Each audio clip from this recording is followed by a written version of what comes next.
नमस्कार दोस्तों, स्वागत है आप सबका फैक्ट्स एंड न्यूज अपडेटर में। आज की ताज़ा खबर आपके सामने है। ज्ञानव्यापी मस्जिद का सर्वे हुआ पूरा। जी हाँ, बिल्कुल सही सुना आपने। आज तीसरा दिन था सर्वे का, जो कि पूरा हो चुका है और दोनों ही पक्षों के अलग अलग दावे किए जा रहे हैं। क्या है पूरी न्यूज और ज्ञानव्यापी मस्जिद में कहां सर्वे इन 3 दिनों में किया गया, आइए जानते हैं। लेकिन शुरू करने से पहले जिन्होंने अभी तक मेरे चैनल को सब्सक्राइब नहीं किया है वो सब्सक्राइब कर दे, ताकि इसी तरीके से मेरे न्यू वीडियोस के अपडेट्स आपको मिलते रहें। ज्ञानव्यापी श्रृंगार गौरी मस्जिद, जो कि बनारस शहर में मौजूद है, आज उसका सर्वे पूरा हो चुका है। दोस्तों, 14 मई को ये सर्वे चालू हुआ था, जो कि हिंदू पक्ष की मांग पर किया गया था और जिसकी परमिशन बनारस कोर्ट ने 12 मई को दे दी थी। फिर एडवोकेट अजय कुमार मिश्रा को हटाने की मांग खारिज कर दी थी और साथ ही अदालत ने विशाल कुमार सिंह और अजय सिंह को भी इस सर्वे में शामिल कर दिया और कहा कि 17 मई तक इसकी रिपोर्ट तैयार करके दी जाए। पहले दिन के सर्वे में ज्ञानव्यापी मस्जिद के तहखाने में 5 कमरे मिले थे, जिसमें से 3 कमरों का सर्वे पूरा हो चुका था और उसकी रिपोर्ट भी तैयार की जा रही थी।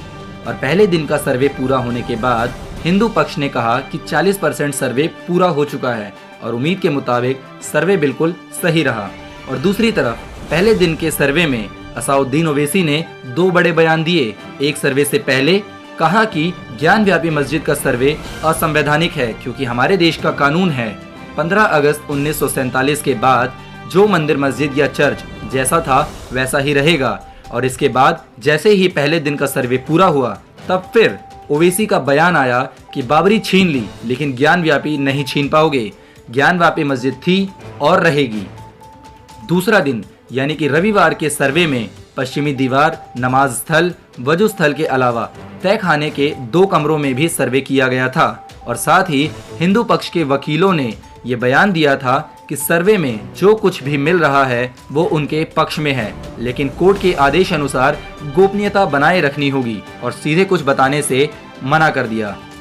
तीसरे दिन यानी कि आज के सर्वे में दूसरे दिन के सर्वे को देखते हुए सुरक्षा के पुख्ता इंतजाम किए गए थे। गोदोलिया से मैदागिन तक सभी दुकानें बंद करा दी गई थी। इसके अलावा पूरे 2 किलोमीटर के दायरे में फोर्स तैनात थी और कल के मुकाबले आज फोर्स ज्यादा तैनात की गई थी।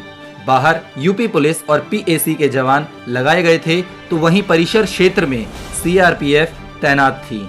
तीसरे दिन नंदी के बने सामने तालाब रूपी कुएं का सर्वे किया गया और फिर इसी बीच हिंदू पक्ष के वकील विष्णु जैन और हरिशंकर जैन ने यह दावा किया कि हमारे पास पुख्ता सबूत है। फिर हिंदू याचिकाकर्ता के वकील सुभाष नंदन चतुर्वेदी ने कहा कि हम लोगों ने कल ही आपत्ति दर्ज कराई थी कि हम लोग वजू खाने का पानी सुखाकर देखना चाहते हैं, और आज हम लोगों ने अपनी आंखों से देखा कि वहां पर 12 फुट 8 इंच बड़ा शिवलिंग है और ये अंदर और भी गहरा हो सकता है और इसका मुंह नंदी की तरफ है।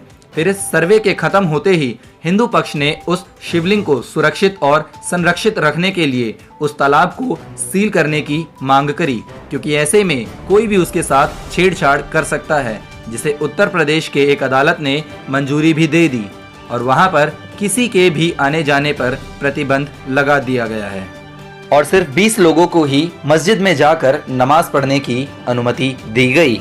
वहीं फिर मीडिया के आगे इस मामले के याचिकाकर्ता सोहन लाल आर्य ने बयान दिया कि बाबा मिल गए हैं, जिसे सुनकर पूरे मस्जिद में हर हर महादेव के नारे गूंजने लगे। फिर वहीं दूसरी ओर मुस्लिम पक्ष के वकील मुमताज अहमद ने कहा कि सर्वे का काम पूरा हो गया है, लेकिन वहां कोई बाबा नहीं मिले हैं।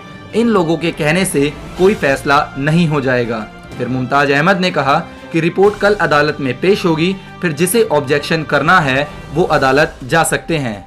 अब कल 17 मई बुधवार को दोनों पक्ष इस मामले की रिपोर्ट अदालत में जस्टिस डी वार्ड चंद्रचूड़ और पीएस नरसिम्हा के सामने पेश करेंगे, तभी इस केस की आगे सुनवाई की जाएगी।